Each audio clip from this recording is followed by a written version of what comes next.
Assalamualaikum warahmatullahi wabarakatuh. Alhamdulillahirrabbilalamin. Wassalatu wassalamu ala asyrofil anbiya'i wal mursalin wa ala alihi wa sahbihi ajmain. Amma ba'du. Sebagai hamba Allah yang beriman, marilah kita panjatkan puji dan syukur atas kehadirat Allah Subhanahu wa taala yang telah memberikan iman lahir dan batin serta kekuatan kesehatan kepada kita semua. Salawat serta salam tidak lupa kita kirimkan kepada junjungan kita Nabi Muhammad SAW yang telah menghantarkan umat manusia dari peradaban hidup yang modern, yang penuh dengan kemajuan ilmu pengetahuan dan teknologi seperti yang kita rasakan pada saat ini. Semoga kita semua termasuk hambanya yang taat, yang berhak mendapatkan syafaatnya di hari akhir kelak. Amin, amin ya rabbal alamin. Halo semuanya, ketemu lagi sama aku Shaishin. Sebelumnya aku mau ngucapin terima kasih banyak buat teman-teman semua yang selalu setia buat nontonin video di YouTube channel aku ini. Dan di podcast aku yang ketiga ini, aku bakal bahas tentang ibadah Ramadan di tengah pandemik COVID-19 atau yang biasa kita kenal dengan coronavirus. Nah, di sini kita bakal lihat wabah penyakit dari segi pandangan Islam serta hikmahnya pada saat bulan suci Ramadan sekarang ini. Jadi stay tune terus ya guys. Alhamdulillah, apapun keadaan kita, suka duka, sedih senang, kita harus belajar selalu bersyukur kepada Allah Subhanahu wa taala. Bagaimana kita menghadapi ujian yang bisa dibilang cukup berat terhadap kondisi kita saat ini, yaitu kita menghadapi suatu wabah penyakit, ya kan? Itu bagaimana cara kita menghadapinya, teman-teman. Nah, kenapa kita sebagai manusia, sebagai umat muslim harus bersyukur atas nikmat Allah Subhanahu wa taala, harus bersabar pada ujian yang diberikan sama Allah? Kenapa? Karena semuanya itu kita bisa lihat di dalam hadis Rasulullah SAW. Beliau pernah berkata, menakjubkan sekali urusan seorang mukmin, sesungguhnya semua urusannya baik baginya. Dan hal ini tidak terjadi kecuali pada seorang yang beriman. Jika ia tertimpa sesuatu yang menyenangkan, maka ia bersyukur. Maka hal ini terbaik baginya. Dan jika ia tertimpa sesuatu yang menyulitkan, maka ia bersabar. Maka hal ini terbaik baginya. Nah, sebagaimana yang kita hadapi sekarang ini adalah wabah penyakit. Wabah penyakit ini merupakan musibah, bala untuk kita semua, dimana kita harus bersabar dalam menghadapinya. Ya kan? Orang mukmin adalah yang mampu bersyukur terhadap nikmat dan mampu bersabar terhadap ujian. Seperti halnya COVID-19 atau virus corona ini, pasti semua ada hikmahnya. Walaupun kita tidak tahu nanti akhirnya bakal kayak gimana, kita nggak tahu ya kan. Yang penting kita positive thinking, berhusnuzon sama Allah Subhanahu wa taala, karena setiap semua yang ada di dunia ini pasti ada hikmahnya. Oh iya guys, jadi aku mau cerita nih. Pasti beberapa di antara kalian udah ada yang tahu tentang cerita wabah penyakit ini sebenarnya bukan yang pertama kali dalam Islam. Jadi dalam Islam itu udah ada beberapa wabah penyakit sejak dulu. Jadi wabah penyakit juga pernah terjadi di masa Umar bin Khattab, tepatnya pada bulan Rabiul Awal tahun ke-8 Hijriah. Nah, awalnya Sayyidina Umar bin Khattab berencana melakukan kunjungan ke Syam. Kemudian beliau bertemu dengan gubernurnya Syam yang bernama Abu Ubaidah bin Al-Jarrah. Di sana gubernurnya ngasih tahu sama beliau, katanya di Syam sedang terjadi wabah penyakit, sehingga beliau memutuskan untuk memberhentikan perjalanannya nih. Dan ketika itu Sayyidina Umar bin Khattab meminta untuk dipanggilkan beberapa muhajirin sepuh. Kemudian beliau berdiskusi dengan tokoh-tokoh senior muhajirin. Pada saat itu juga terjadi perdebatan antara tokoh senior muhajirin dengan Sayyidina Umar bin Khattab. Ada yang menyarankan agar Sayyidina Umar tetap melanjutkan perjalanan ke Syam, dan ada juga yang meminta Sayyidina Umar kembali ke Madinah karena gak bisa dilanjutin perjalanannya ini dengan adanya wabah penyakit di negeri Syam tersebut. Karena terjadinya perdebatan tersebut, kemudian nggak ada titik temunya nih. Pertemuan itu pun dibubarkan. Kemudian Sayyidina Umar meminta Ibnu Abbas untuk memanggil orang-orang Ansar. Lagi-lagi nggak ada titik temu, karena terjadi perdebatan soal perlu tidaknya Sayyidina Umar pergi ke Syam atau tidak. Lalu Ibnu Abbas memanggil tokoh Quraisy yang dimaksud dengan Sayyidina Umar. Kemudian kepada Sayyidina Umar mereka menyarankan agar mengurungkan niatnya untuk mendatangi negeri Syam, yang dimana saat itu negeri tersebut lagi terserang wabah penyakit. Sebelumnya kan Sayyidina Umar bin Khattab tahu kabar adanya wabah penyakit di negeri Syam tersebut dari gubernurnya Syam sendiri yang bernama Abu Ubaidah bin Al-Jarrah. Pada saat itu juga gubernurnya nggak sepakat dengan keputusan Sayyidina Umar. Kemudian beliau bertanya kepada Sayyidina Umar, apakah engkau ingin lari dari takdir Allah, wahai Amirul Mukminin? Kata Abu Ubaidah. Terus dijawab sama Sayyidina Umar, katanya, iya, kita akan lari dari takdir Allah menuju takdir Allah yang lainnya. Sayyidina Umar bin Khattab masih berusaha meyakinkan pilihannya kepada gubernurnya Syam tadi yang bernama Abu Ubaidah, hingga kemudian datanglah Abdurrahman bin Auf yang menjelaskan bahwa apa yang akan dilakukan Umar persis dengan sabda Rasulullah Shallallahu Alaihi Wasallam, yaitu apabila kalian mendengar ada suatu wabah di suatu daerah, maka janganlah kalian mendatanginya. Sebaliknya, kalau wabah tersebut berjangkit di suatu daerah, sedangkan kalian berada di sana, maka janganlah kalian keluar melarikan diri darinya. Sama halnya terjadi wabah taum pada zaman Sayyidina Umar bin Khattab. Beliau meminta dan memerintahkan orang yang ada di dalam negeri Syam gak boleh keluar, dan yang ada di luar negeri Syam gak boleh masuk ke negeri Syam tersebut. Nah, kita lari dari takdir Allah dengan takdir Allah, berarti usaha itu ikhtiar mencegah itu takdir. Kalian tahu kan apa yang dimaksud dengan ikhtiar? Ikhtiar adalah usaha seorang hamba untuk memperoleh apa yang dikehendakinya. Allah mentakdirkan kita melawan virus corona, Allah pula mentakdirkan kita punya ikhtiar, punya pilihan untuk mencegah. Kita nggak boleh nyerahin diri terhadap takdir dan membuang diri di tempat yang bahaya dengan alasan itu takdir. Salah satu bukti keimanan kita terhadap takdir yaitu kita mampu merubah takdir itu, kita mampu merubah nasib itu, karena Allah Subhanahu wa Ta'ala sendiri yang berfirman dalam Al-Quran, sesungguhnya Allah tidak akan mengubah keadaan suatu kaum sebelum kaum itu sendiri mengubah apa yang ada pada diri mereka. Jadi intinya kita semua umat muslim yang ada di seluruh dunia dan kita sebagai warga negara Indonesia, masyarakat Indonesia bersatu melawan virus corona. Karena kita mampu merubah takdir kita bukan di tangan Allah tapi di tangan kita sendiri sebagai manusia. Kita yang punya pilihan, misalnya Allah takdirkan aku masuk neraka nih, terus aku terima aja masuk neraka. Ya enggak lah, enggak mau lah pasti kan. Seharusnya aku berusaha untuk mencegah diri dari api neraka, dan aku memperjuangkan diri agar mampu menjadi ahli surga. Nah, inilah kondisi COVID-19 atau virus corona.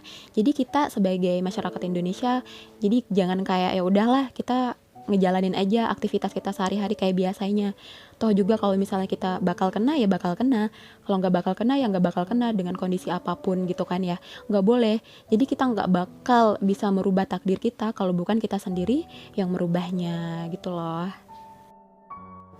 Nah, balik lagi ke kisah wabah taum di zaman Sayyidina Umar bin Khattab, di mana beliau meminta Abu Ubaidah untuk meninggalkan Syam.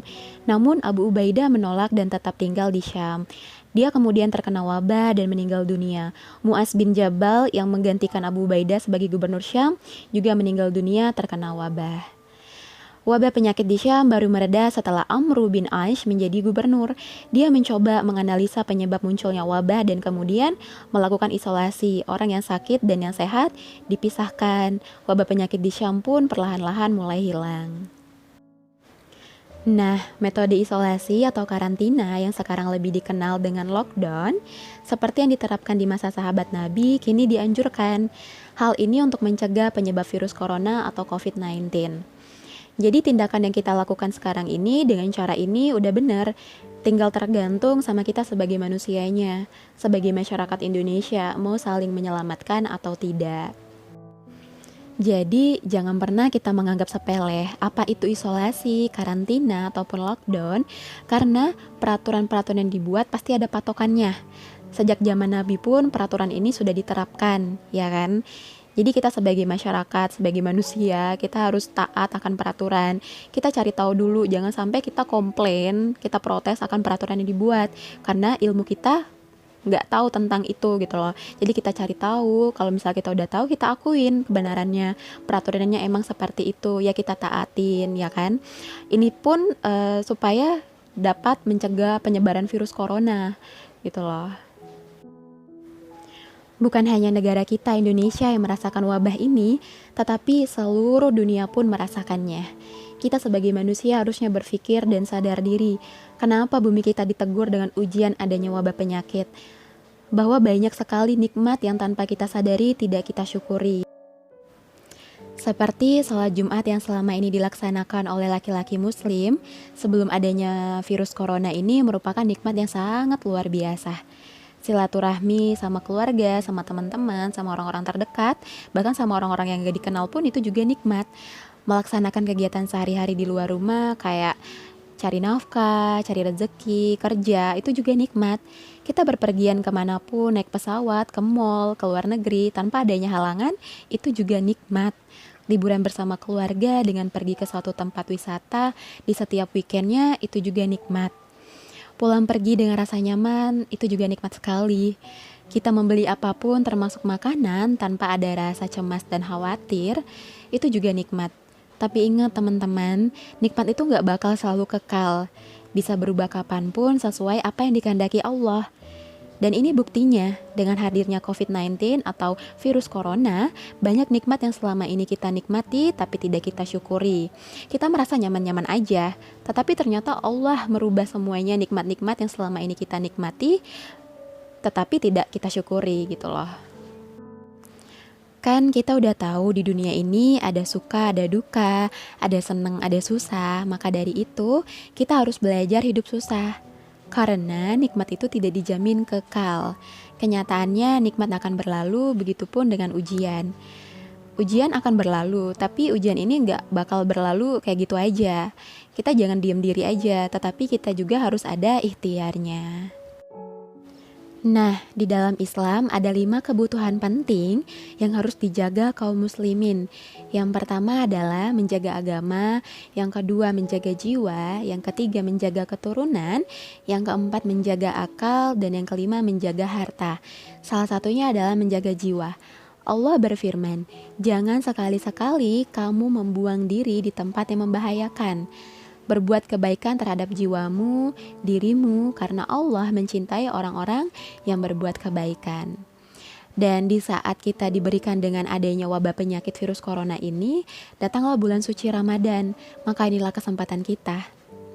Di Ramadan kali ini Allah memberikan ujian, yang hikmahnya Allah ingin Ramadan kali ini ibadah kita berhubungan langsung sama Allah Subhanahu wa Ta'ala. Kita lebih khusyuk, ya kan? Mungkin selama ini kita merasa nikmat selama Ramadan di tahun-tahun sebelumnya, nikmat tarawih, nikmat bukber, nikmat ramai-ramai ke masjid, tapi nikmat itu belum tentu kekal, ya kan? Kali ini kita bisa menikmati Ramadan tapi dengan beribadah di rumah, tarawih di rumah masing-masing, menjaga diri di rumah, karena di dalam Islam, mencegah itu lebih baik daripada mengobati. Yang artinya mencegah dari segala sesuatu yang berbahaya, apalagi dalam kondisi wabah seperti sekarang ini. Jangan resah, jangan khawatir. Ini bukan wabah penyakit pertama kali di dalam Islam. Jadi pada saat itu juga masjid tertutup, pasar tertutup, jalan-jalan sepi, tidak ada yang melintas. Jadi kita semua diharapkan untuk bersabar menghadapi ujian ini. Semoga wabah penyakit virus corona ini segera cepat berakhir. Amin. Nah, sekarang aku mau merespon pertanyaan maupun pernyataan dari para viewers. Jadi ada yang tanya, Kak, emang boleh sholat Jumat dan sholat tarawih di rumah? Sebenarnya melakukan atau melaksanakan ibadah kita bisa di mana aja, bahkan di rumah sekalipun loh. Nih aku kasih tahu ya, biar kalian lebih percaya lagi. Untuk yang sholat Jumat, Kalian pasti tahu ya, Al-Imam Syafi'i yang kita ikuti mazhabnya, kalau beliau masih hidup pasti beliau mewajibkan kita untuk berada di rumah atau stay at home pada saat adanya wabah penyakit sekarang ini. Karena itu pandangan Islam. Dalam suatu fikih, beliau berkata, kalau ada orang yang punya hutang, tapi orang itu tidak mampu untuk melunasinya, dan pemilik hutang ini terus mencari dan mengejarnya, dan dia takut serta malu sehingga dia tidak merasa nyaman untuk Jumatan, maka dia boleh tinggalkan Jumatan dan berdiam diri di rumah diganti dengan sholat zuhur. Ini fikih Imam Syafi'i nih, jadi tidak perlu memperdebatkan atau meributkan soal tidak boleh meninggalkan sholat Jumat. Sama seperti halnya pada saat ini adanya virus corona, pasti waktu menjalankan ibadah sholat Jumat merasa tidak nyaman, merasa tidak khusyuk, merasa resah, merasakan khawatir, cemas. Nah, itu diperbolehkan untuk meninggalkan sholat Jumat dan menggantikannya dengan sholat zuhur di rumah masing-masing karena dengan rasa ketidaknyamanan tadi. Nah, ini soal sholat tarawih. Abdullah bin Abbas pernah menggambarkan dalam hadis riwayat Bukhari dan Muslim, pada zaman Nabi Muhammad SAW ketika turun hujan besar hingga jalannya tidak dapat lagi orang untuk melintasinya dengan nyaman, maka Nabi Muhammad SAW menyuruh muazim mengumandangkan shollu fi buyutikum, atau sholatlah kalian di rumah masing-masing. Bisa juga hayya 'alas shalah, hayya 'alal falahnya tetap dikumandangkan seperti biasa, kemudian la ilaha illallah, begitu selesai azan baru disambungkan dengan shollu fi buyutikum. Ini menurut pandangan mazhab Syafi'i dan ada beberapa pandangan mazhab yang lainnya. Nah, jangan bersedih dengan adanya wabah penyakit virus corona ini. Yang penting kita selalu mengisolasi diri. Karena kita harus menyambut bulan suci Ramadan ini dengan sukacita. Dan ini merupakan kenikmatan dan sungguh nikmat bagi kita beribadah di rumah. Lebih dekat dengan keluarga, bisa sahur dan buka puasa bersama keluarga, tadarusan dan tarawih bersama keluarga, bisa lebih nikmat karena Ramadan ini dibuat Allah sungguh spesial. Oh iya, selain mengisolasi diri, karantina ataupun lockdown, kita juga sebagai pribadi harus menjaga kebersihan. Karena Allah mencintai hambanya yang menjaga kebersihan. Seperti menjaga wudhu, tanda kesempurnaan iman, selalu cuci tangan, jaga kebersihan pakaian, semuanya itu harus dilihat kebersihannya. Kemudian pertanyaan yang kedua adalah, Kak mau tanya, apakah orang yang sakit diperbolehkan untuk tidak sholat? Sebenarnya sholat fardu adalah sholat wajib. Kewajiban kita sebagai umat muslim menjalankannya. Bahkan Nabi Muhammad SAW pernah berkata dalam hadis riwayat Imam Bukhari, kalau ada di antara hamba karena dia musafir atau karena dia sakit, berkurang aktivitas ibadahnya, maka tetap nilai pahalanya sempurna di sisi Allah Subhanahu wa Ta'ala. Jadi dalam kondisi sehat walafiat, musafir, dan sakit pun jangan pernah sia-siakan yang namanya sholat. Kalau sakitnya udah gak sadarkan diri atau dalam keadaan kritis atau koma, yang gak mungkin dia bisa melakukan aktivitas, termasuk sholat. Jadi seperti itu, paham ya? Terus yang ketiga ini adalah curhatan ya, bukan pertanyaan. Katanya, aku kangen buka bareng sama teman-teman saat sekolah, Kak. Ya mau gimana lagi, lebih baik nggak meet up daripada membuka kenangan lama. Gimana? Canda-canda. Sekarang kan zamannya udah canggih, handphonenya udah pada smartphone. Jadi bisa buka bareng di rumah masing-masing, tapi video call gitu kan. Satu grup itu video call rame-rame, itu kan bisa juga, namanya juga buka bersama. Jadi ya bawa enjoy aja, bawa happy aja gitu loh. Nah yang keempat ini curhatan juga. Katanya beruntunglah kalian yang bisa sahur, berpuasa, dan berbuka bersama keluarga. Aku di perantauan sedih gak bisa pulang kampung. Bersabarlah. Tidak pulang kampung juga demi keselamatan orang tua dan keluarga di kampung. Gak bisa pulang kampung satu kali, tapi besok harinya, keesokannya itu bisa pulang kampung berkali-kali.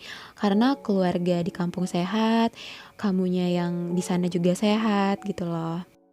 Selalu telepon orang tua kalau ingin tahu kabarnya. Ini semua demi kebaikan kita bersama. Semangat terus ya. Buat teman-teman semua, di bulan suci yang penuh berkah ini, bulan yang terkabulnya doa, marilah kita bersama-sama berdoa dan memohon ampun dengan hati yang tulus dan ikhlas, dengan kerendahan hati kepada Allah Subhanahu wa taala agar ujian ini dapat kita lewati dengan kesabaran dan wabah penyakit ini dapat diangkat dengan segera. Allah akan turunkan kemuliaan untuk negeri kita Indonesia. Allah akan lindungi kita dari mara bahaya dan bencana. Walaupun kita nggak bisa berdoa di masjid, tapi kita bisa berdoa di rumah masing-masing. Semua rakyat Indonesia bersatu dalam doa. Insya Allah, doa kita didengar sama Allah Subhanahu wa Ta'ala dan semoga diijabah. Kita semua merasa sedih pastinya, karena kita nggak bisa ngerasain yang namanya tarawih bersama, tapi kita harus percaya akan keyakinan. Yakinlah, di dalam ujian pasti ada doa yang tulus dan ikhlas. Allah Maha Pengampun dan Maha Mengetahui. Amin, amin ya robbal alamin. Jadi itulah podcast tentang ibadah Ramadan di tengah pandemik wabah penyakit virus corona ini. Semoga bisa bermanfaat, bisa kalian terima dengan baik, dan mohon maaf banget kalau misalnya Syeshin ada salah kata kepada Allah. Syeshin mohon ampun. Akhiri wabillahi taufiq wal hidayah. Wassalamualaikum warahmatullahi wabarakatuh.